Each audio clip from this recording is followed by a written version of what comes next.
Good morning. This is Pam Cerna once again, and this is Tennessee Girls and Boys Talk Masters. And today I am here with someone I know fairly well. It is my cousin Steve Huff. Good morning, Steve. Morning, Pam. How you Uh, doing? I'm doing well. It's good to see you, even though Good to you're see living you. across country now, and I don't ever get to see you. It's good to see you. Good to Um, see you too. we have been doing this series that we've just started called The Unknowns. And, that is about people we know who are particularly talented in some area of arts or music. We just had Lee Lane on, who is a singer, songwriter, musician. And Is Steve, he kin to us? we've talked about it. No, he's actually Okay. not. But, I wondered. and get this, his sister's name was also Margie, like my Wow. mom. Uh-huh. And so, but yeah, they were not any relation. They were from East Tennessee. Oh, okay. They moved here from East Tennessee. But anyway, you are here because Steve, you first of all, you were like the most intelligent little child I had ever met. You're younger than me, and I think I remember the first time I ever met this little redheaded kid, my aunt's youngest son, and he talked on the intellectual level of about a 30-year-old, and I was like, "Who is this kid?" And I was fascinated with Steve from that point on. But Steve, you are a beautiful singer. You started out singing tenor. So tell us Mhm. a little bit about your training and some of your escapades. Well, I like to tell the story of what inspired me to even want to sing in the first place was going to church with our Uncle Phil and Aunt Maggie, who was his wife at the time. And I'd stay some parts of some summers with Uncle Philip and my cousins Travis and Keith were close to my age, and we'd go to I think Madison United Church, not United Church of Christ, Church of yeah, Christ. Madison Church of Christ, yeah. And Uncle Phil, he had this big baritone singing voice, and he was one of the tallest men in the room. And I'd stand right beside him, and I could hear him when he sang a hymn. I could feel it in my chest. And I remember thinking, man, I'd love to sound like that. And I also watched baseball a lot in the 70s. And there was this opera singer named Robert Merrill who would sing the New York Yankees national anthem before games. And I wanted to sound like that, this big booming baritone voice. So I got to school and it turned out I could make a big booming sound, but it was a tenor sound. I got a tenor choir director, and he had me singing as part of an audition, and he said, "Can you hit this note?" And he played a note, and I said, "I was like, yeah, sure." I had gotten to the point with a little bit of like behind the scenes training at school that I could hit a note or two. And then finally he goes, "You're not a baritone. Don't sing baritone music. You're a tenor." So basically, at that point, and he sounded just like my father, by the way, when he spoke. Oh But goodness. yeah, my dad had a real high tenor speaking voice. But from that point on, I was a tenor.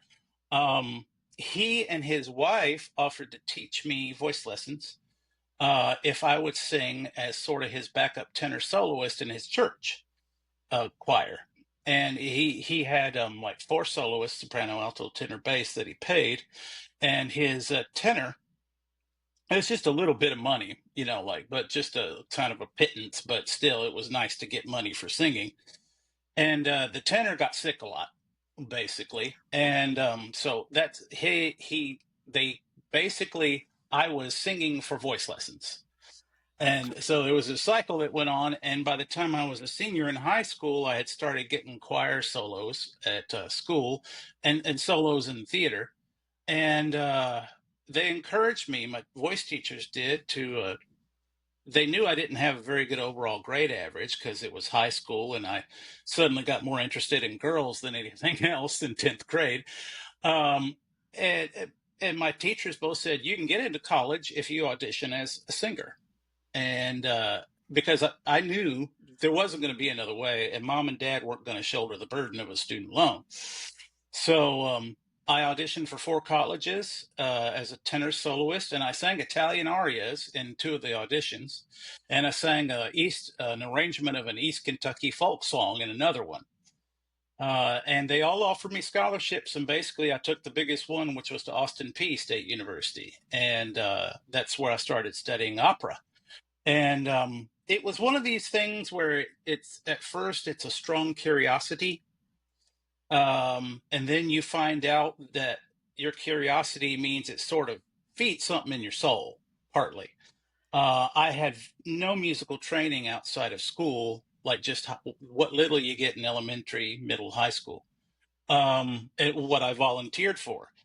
And so, but it felt compelling that first of all, this ability had gotten me into college when I otherwise couldn't have gone, and that people like to hear it. So I just kept on with it, and I ended up doing eventually a cooperative program between the University of Tennessee and the Knoxville, Tennessee Opera Company, which was at the time at least one of the bigger opera companies in the South, second only to Atlanta, even though Knoxville's a smaller city. That's impressive, Steve. Well, thank you. And it was wild to me because I was still an undergraduate. Technically, I wasn't in grad school. But they need one of the things about being a tenor is when people need a vocalist, a male vocalist, 9 times out of 10, it's probably a tenor. So there were a lot of opportunities that I wasn't even aware of when I first, walked into my teacher's church choir. And so I got to do those roles and kept up with it. Now, this is the US. There are places in Europe, especially like in Germany, where you could go and find an opera house, probably subsidized by the town government, and get a full-time year-round job. Pays about 50,000 a year as a soprano or alto or tenor, singing roles in opera productions. And you can do that. You can almost support yourself on music alone in New York City. But outside of that, it's real hard to be a career opera singer in the United States, Hmm. especially if you're like me and you started a family at 25, right when a lot of tenors would have really been getting out there and going to Europe and trying to make their name and and trying to be the next Pavarotti, basically. And I started a family, and even though my first wife was an opera singer, neither one of us wanted to haul a baby across the ocean and start trying to have performance careers while raising that child. I get it. So, I get that. I mean, and then I kept up with it on the side though, and I worked in television, just behind the scenes in master control operations, which is just running the switchboard between programs and commercials, and which is a job I love, by the way. But I would do opera on the side, and that's how I got to sing with the Atlanta Opera. And then around 2005, I had started a blog about crime, and I was still singing with the Atlanta Opera, both in the chorus and sometimes in secondary roles. And I a blog I started by myself kind of went viral, or what I mean, viral now means a little bit different. It's a bigger thing than it was in 2005. Oh, But absolutely. still, you really notice if your blog only got 100 hits one day and then suddenly the next day it has 15,000. Something happened. Uh, and and that I kind of remember this. Now you helped break a case, didn't you, with that blog? um I added to a few cases, and I don't think I've ever claimed to break one, but I know at least in one instance I helped law enforcement find something that it might have taken him a little longer to find than usual, and that was just out of my dumb curiosity. um and that was it was I haven't even really spoken about it a lot, but it wasn't a big deal. It was an email account of a person accused of a triple homicide, and the police thought he had planned it via email because it was a kid basically. And Oh wow. I found this weird connection where a friend of his had basically posted the login for the email, and I just sent it to the cops. But how much that helped get him in prison for life, I don't know, but he's in prison for life now.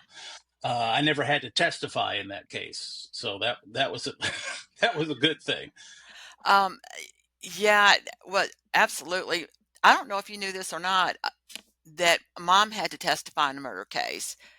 I Did did you? not. You didn't know about that? Okay. I'm Well, shocked my mom didn't tell me this too. well, I'm going to tell you now. Where this is going to be heard by whoever's listening to the recording. But yeah, years ago when mom was after Bob died, after her husband died, Yeah, she took a part-time job. And then I think it became a full-time job. She wanted to have something to do. She had lived off of insurance money for a while, and she decided to go to work. So she took a job out at the Bellevue Mall, the old Bellevue Mall, and there I was remember this. Yeah, you remember it now? yeah, I do. Eh, there was an Israeli man who had a Mhm. deli there, and yeah, there was an argument apparently that happened between him and someone who worked for him, and this guy was demanding more money than what he had been paid, and the guy apparently said, you know, this is what we agreed on. I've paid you, and the other guy stabs him and runs out, and he goes through the back hallway where mom happened to be, and she was back there cleaning, and this guy runs by and she hears him say, oh God, what have I done?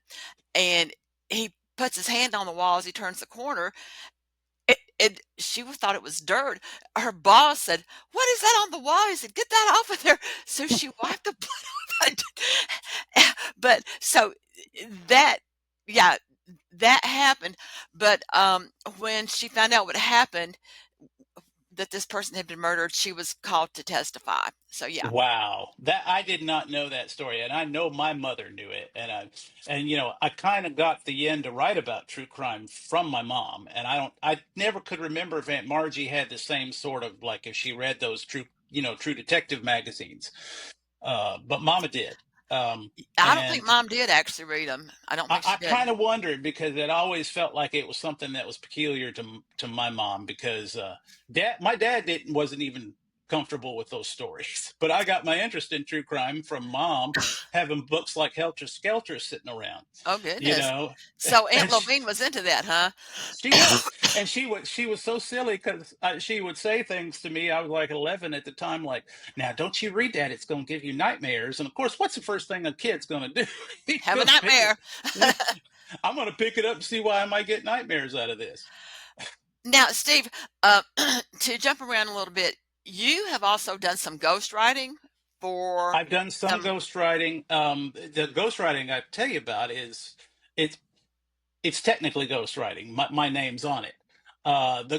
There's some ghostwriting you sign NDAs and in non-disclosure agreements, and it's ironclad. They got you, and I understand that because they're wanting the person whose name's on the cover to get all the credit. Right? That's partly what they pay you for. But I ghost wrote two books for the character Saul Goodman from AMC's Breaking Bad and then its follow up series, Better Call Saul. And in those series, he's an actor. Bob Odenkirk plays Saul Goodman, or Jimmy McGill is his real name, who is a crooked but also very good lawyer. In other words, like he can get you out of a fix. He always finds a way. But he's not a straight up guy. He's a con artist too. And I wrote two books.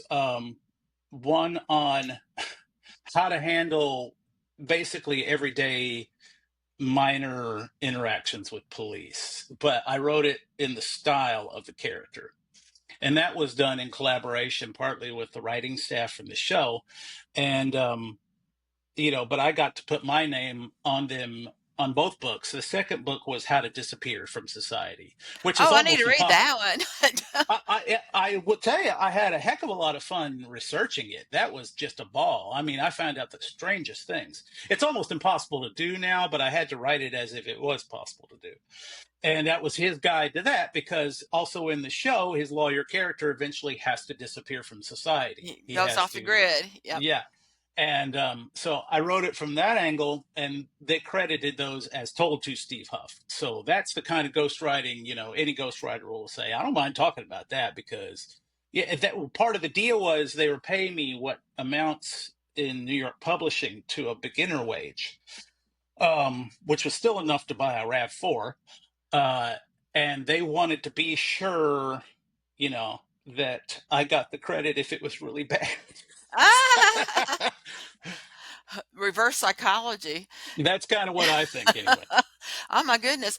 Well, so y- I think it's a gift that well, first of all, we grew up in Middle Tennessee in the Nashville area where there are so many talented artists. And I have said this before on several of the episodes. When I was in film school at Watkins, one of my teachers was Stephen Womack, who was an Oh yeah, author. the detective novelist. Yes, he was one of my teachers. And I did an interview with him for one of our film projects. While he was actually a student also in one of the classes. He Hmm. happened to be taking a film class when I was taking one, and he was also teaching. So I used him as an interviewee, and we were talking about Nashville, and he said that he compared Nashville to what he had heard others describe as being like Paris in the 1920s, like a colony of artists. So we're fortunate that we grew up in this colony of artists in our Hmm. era. And we also happen to come from a family where there are quite a few writers and poets and I want to see that authors. was yeah, exactly. That was one thing I was always clear on. I got the artistic impulses that drove me. That came from my mom's side of the family. My father is a what was a phenomenal storyteller, and really, I found some passages he wrote that were just beautiful. That I even read out of one at his memorial service. But he had a very workmanlike interest in things artistic. He basically couldn't believe, even though he'd grown up, just outside Nashville. Daddy couldn't believe anybody could ever make a living doing all that, and didn't want to encourage his children to do it too much, lest we get disappointed. I mean, it was a benevolent father's view, but also restrictive. And for me to follow that impulse, which when I was a little kid, it wasn't daddy's side of the family where I knew, a grandmother had several journals that, Right. that she wrote poetry in, or I had an uncle who had cut a record. So I knew what side of the family it was coming from. And in a way, I, and I don't say this like with any anger or anything anymore, but it was kind of a rebellion for me to keep going after these things, to keep pursuing them Absolutely. because Yeah, you because know you were what I told mean? you were told you shouldn't do it, so you wanted to do Exactly. it. You So, know, if you tell me writing all day is a waste of time, well, damn, I'm going to try and write all day now, Dad. Okay. Even though he himself, but, parents, I think all have these moments where we think of a disappointment we've gone through. And you look at your kid and go, oh, God, I don't ever want you to go through that, you know? absolutely. We don't want them to have the same trials we had. I don't know if you knew this or not, but mom had been recommended for journalism in college. She was supposed to go on to college and major in journalism, but she got married to my dad. That's right. I Yeah, think you told me some of this in the yeah. past. She was I think supposed to, because that sounds familiar. yeah, she was supposed to be in journalism. Um, I just had my first book published 5 or 6 years ago, and I just completed the screenplay based on my book. I just registered the copyright yesterday, and I'm about to start on my second book, and so I may have to pick your brain a little bit when I when I get further in that, see if you have a moment for me.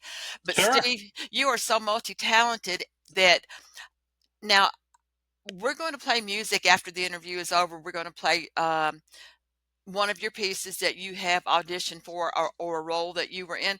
What are we going to hear at the end of at the end of this interview today? Well, I can tell you, I sent you two. And one is the aria Nessun which is very famous. I mean, Pavarotti, Luciano Pavarotti, basically turned it into a pop song, and you heard it everywhere, including pop radio in the 1990s. And the song comes out of the opera Turandot, which was based on a Chinese fairy tale, where this princess says she'll marry any prince who comes and asks for her hand in marriage if um, if let's see, what is it, if they can answer three riddles. And so the role that I'm singing that aria from, the song from Nessun Dorma, is the last prince who comes to her. and he has answered all the riddles correctly, and then he riddles her, "What is my name?" and tells her if she finds, even though he won, that if she finds out his name before dawn, the prince, she can execute him. He says that. And so when he's singing Nessun Dorma, he's listening to the city of Peking or Beijing now, singing about how they're trying to find out his name. And they're saying, "None shall sleep until we find his name." And he starts singing, "No one sleeps, no one sleeps. You're not going basically you're not going to find out my name, and in the end I shall win," which is the big vincero at the end. That's "I shall win" in Italian. Cool. Well, uh those were high stakes games, weren't they? oh my goodness, yes. And it's hard singing too. I mean, I didn't even touch that. I mean, it's a high B natural that I sing, the big high note, and I didn't even touch that song to perform it for people until I was about 30. Um, because in school they encourage, especially if a singer actually has kind of a big loud voice naturally, Hmm. and that was a thing I definitely did inherit from my father. You got Uh, that. you know, unless if a singer has a naturally loud voice and they tend to sing loud in college, they try to dampen you. They try to like, rein you in. And so there were, some of these opera numbers, I couldn't even touch them until I was already a dad and out of college. And but that's what that one is. I don't know if you'll play the other one, but it's from an opera that's all a lot of these old big operas in the late 1800s are based on weird fairy tales, and it's based on a German fairy tale where this savage man is found in a woman's home, and they discover that they are actually half siblings, but they're also in love. And the song that I sing, the German song Winterstürme, is him singing about how the storms have blown away and spring is here and we are in love. Oh my So goodness. yeah, Wow. that's the fun about opera. It sounds so sophisticated, and often they're singing some of the stupidest things. Often it's kind of wacky, huh? Uh-huh. Yeah, exactly. Yeah. Did you ever, this is on a slightly different note, did you ever read the stories by V.C. Andrews, who wrote Flowers in the Attic? Yes, I read Flowers in the Attic. I started reading the follow-up to that, which I'm blanking on now, but I think I went to I college, think it's and that Petals might in the Wind. I think it's Petals Petals in and the Win. Okay. I went to college, and like from the moment I became a freshman in college, my casual reading just went to zero, which I hated. Absolutely. Yeah, I did a that, lot of that catching happened. up later. Yeah, Um, movies were a no-no for me when I was in college. I didn't see movies for years. yeah, it's same thing. Same thing. If I got out to see one, it was just on a date, and I was usually more worried about who I was with. So, but yes, Exactly. I'm familiar with it, and I think it was Mama's copy that I read. Well, when when I read Flowers in the Attic, I remember I was so enthralled with that. But when I got through with it, I remember it was on a Saturday. When I finally finished reading it, I just threw myself across the bed and cried for about an hour. When it hits you, oh, what you just really read. I had a similar reaction to that one. I remember thinking that, wow, she could really write a mood, She VC can, Andrews. You know, very descriptive, very I mean, descriptive. the mood in that novel is something I'm only seeing in TV shows now. That really creepy sort of climbing up over your mood. And that's I actually like that about the book. But yeah, you do have one does at the end. You're like, oh, Well, you, you, you need to read my book when you have a chance. There are a few parallels, and not that I copied her ideas, but there were four children in my story, but there was one main character. But and those four children had some trials too, but these were based on real people. Okay, so right. Well, yeah, and you got to do that. It's something I had trouble with for years because I got so comfortable with nonfiction. Um, you know, I wouldn't allow myself to think of fiction with the freedom of like sometimes fiction is people just writing about what they've been through and altering it enough to not get sued. create. I think it's called creative nonfiction. Yeah, yeah, yeah. Yep, yep. And honestly, that makes for some of the best writing I've ever read because it's so immersive and it also feels so true. Absolutely. Yeah. I actually took a class at Belmont called the Fourth Genre, which was all about creative nonfiction, and that helped me to finish writing the book after I had taken that course. Um, but well, let's see. So yeah, we're going to look at those two, and then we may end up playing both of those after the interview is over. Sure. And I know that whether we end up playing one or two, that people are going to enjoy it. So, have you got any words of wisdom or any anecdotes you would like to share with the audience before we conclude the interview? Um, there's something I think about a lot in relation to people like more my age, and we're within 10 years of each other. I can't ever remember if you were exact same age as Sherry, a little older, or a little younger. I think I was 2 years older than her. 2 years older, okay. But and I think it applies to you and applies to me. That something I think about a lot as I get older, and it's helped me creatively. And I think sometimes it's helped me like go on with projects that I might feel frustrated with. Is uh, don't be afraid to reclaim what you love. If my small example is baseball. I loved it as a kid. Got out of it when it started dating, I guess. My favorite athletic pursuit was just jogging at the time. I didn't want to play baseball. And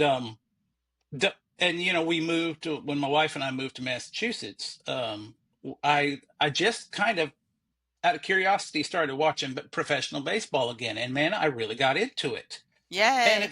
it was very satisfying. And I started to really think about that when it comes to other parts of life. You think as you go through life, there are things you sort of let go of, and I think for me, I was probably, you know, I heard that let go of childish things one too many times and maybe took it too literally in some respects. And so I that's something I think about a lot when people hit middle age, just to remember that it's perfectly okay for you to reclaim things you loved, to go back to something and see if you still like it, and don't ever feel weird about it. It's a simple thing, but I think it helps with creativity. Remember your passions. Yeah, remember, and don't be afraid to pick them up and let them go if they're too much. Absolutely, I agree. I agree. I went into film school, and I dropped that because my kids were small, and my husband was having a hard time basically keeping them in healthy boundaries without me there. So Right. I gave up film school. Later on, I finished my degree in liberal arts, but now I'm finally finishing my screenplay. And so we'll see what happens with that. But and I'm older than you, but I decided it's something I have to do. It's just one of those things I Hmm. had to do. And Exactly. I agree.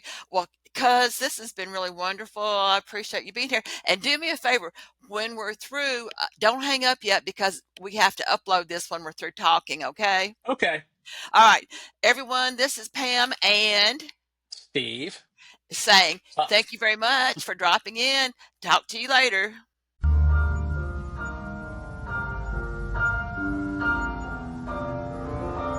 okay, there we go.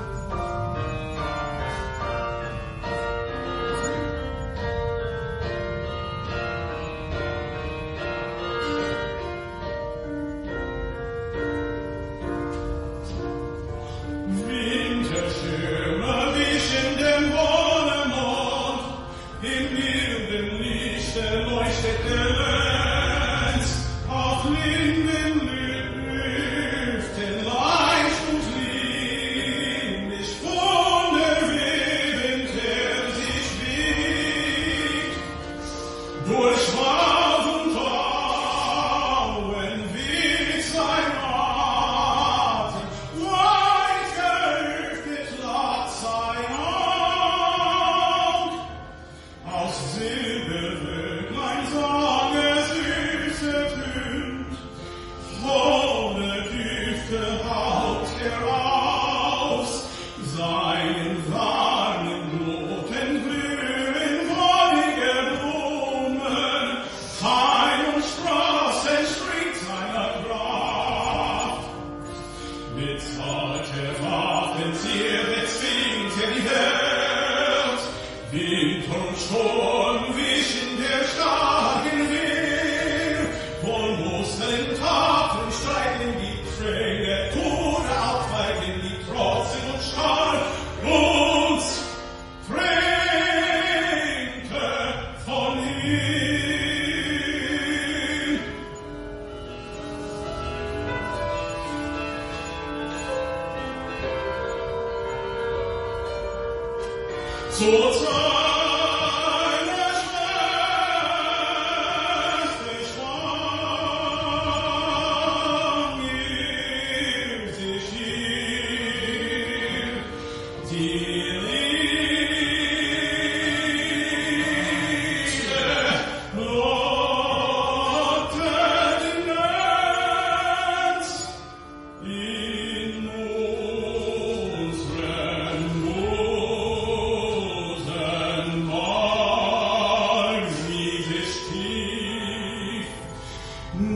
Die bräutliche Schwester befreite den Bruder, zertrümmert nicht, was je sie getrennt.